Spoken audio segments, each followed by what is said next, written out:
Every reaction is a withdrawal from an account you cannot easily refill. React in anger, and you spend credibility that took years to build in a single sentence. People remember how you behaved at your worst far longer than how you behaved at your best. One outburst can define you in a room for a decade. But there's a deeper cost, and almost nobody talks about it. React to every provocation, and you become predictable. And a predictable person is an easy person to control. Anyone who knows which button makes you explode is holding a remote to your behavior. They can move you whenever they want. Think about that. Someone you don't even respect can decide how your evening goes, how you sleep, who you become for the next 3 hours. Think about the last argument you won by losing control. You didn't win. You handed the other person proof that they could move you. They walked away knowing exactly where your switch is. The Stoics saw this clearly 2,000 years ago. The one who angers you rules you. Reactivity feels like strength. It is the exact opposite. It is the moment your power leaves your hands, and the damage doesn't stop when the moment ends. Reactions have a long tail. The argument ends, but you carry it. You replay it at your desk. You rehearse better comebacks in the shower. You lie awake at 3 a.m, still fighting a battle that finished 12 hours ago. That's the real theft. Not the minute you lost to the reaction, the hours you lose to it afterward. The person who provoked you has forgotten it entirely.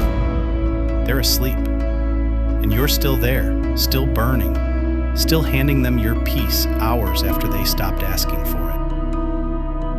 This is why the calm person seems to have so much more time and energy than everyone else. They're not doing less. They're just not spending half their day carrying yesterday's arguments. 2,000 years ago, a man born into slavery taught an idea that could change your entire life. His name was Epictetus. He had no freedom, no property, no status, nothing that we would call power. And he taught that it is not what happens to you that matters, but how you respond to it. Understand what he was actually saying. This was not a man in comfort giving advice about patience. This was a man who had been owned by another human being, telling you that even then, even there, no one could reach inside him and force a response without his permission. The Stoics built their entire philosophy in that space. The gap between what happens and what you do about it. In that gap, they said, is your freedom. Everything else can be taken from you. That cannot. An insult is just sound. It is air and vibration. It has no power at all until you agree to be wounded by it. The agreement is yours to give or withhold. That is the whole teaching. Marcus Aurelius had a name for this. He called it the Inner Citadel, a fortress inside you that no outside event can enter unless you open the gate. Insults gather at the walls. Rudeness, betrayal, the driver who cuts you off, the message that lands wrong. They arrive every single day, and they push against the gate. And every day, you choose. You open it, or you don't. Here's the part people misunderstand. The Citadel doesn't mean you feel nothing. Marcus felt everything. His private writings are full of frustration, of exhaustion, of dealing with difficult and disappointing people. He was surrounded by them. The Citadel isn't numbness. It's a filter. The feeling arrives, and you still choose what to do with it. Mastery isn't the absence of the storm. It's the fact that the gate stays closed, unless you decide otherwise. So how do you build that space in real time, when your chest is tight and the words are already coming? 3 moves first. 1. The pause. One breath before any response. That's it. That single breath is where all your power lives. It's the gap made physical. The reaction wants speed. The breath denies it speed. If you take nothing else from this video, take the breath. 2. Name it. Silently to yourself. I'm feeling provoked. That's all. Naming an emotion pulls it out of your body and into your awareness. And the moment you can see it, it stops driving. You've moved from being the anger to observing the anger. Those are two completely different people. 3. Reframe. Ask a single question. What is this really about? Almost always, the other person's reaction is about them. Their fear, their bad day, their old wound that has nothing to do with you. People rarely attack from strength. They attack from pain. Seeing that doesn't excuse them. It just removes their power over you. 2 more. 4. Use silence. You do not owe anyone a reaction. We've been taught that not responding is weak, that we have to defend ourselves, correct the record, get the last word. It's the opposite.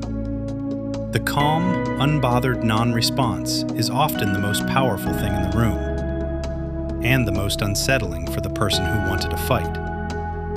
Silence starves it.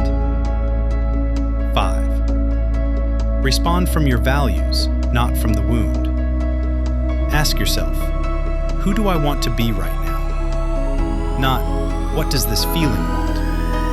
The feeling wants to win. Your values want something better. Then act as that person, not as the pain. And notice, none of this is passivity. Not reacting is not the same as not acting. You can say no. You can walk away. You can end a relationship, confront an injustice, defend someone. The difference is that you're doing it deliberately, from your own center, instead of being yanked into it by someone who pushed the right button. Reaction is being moved. Response is choosing to move. Every time you hold that gap, something builds. You start to notice it in small moments first. The traffic that doesn't ruin your morning.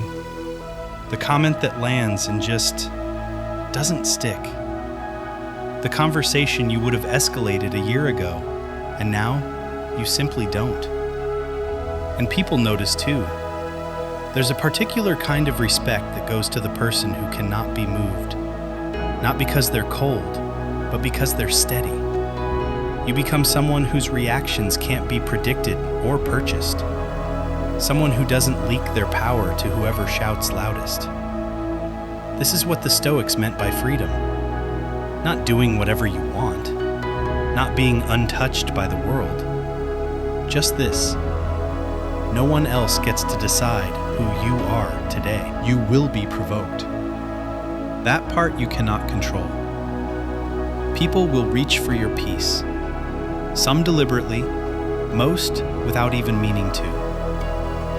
But the space between what happens to you and what you choose to do, that space is yours. It has always been yours. And no one can take it unless you hand it over. Master that space, and you master your life.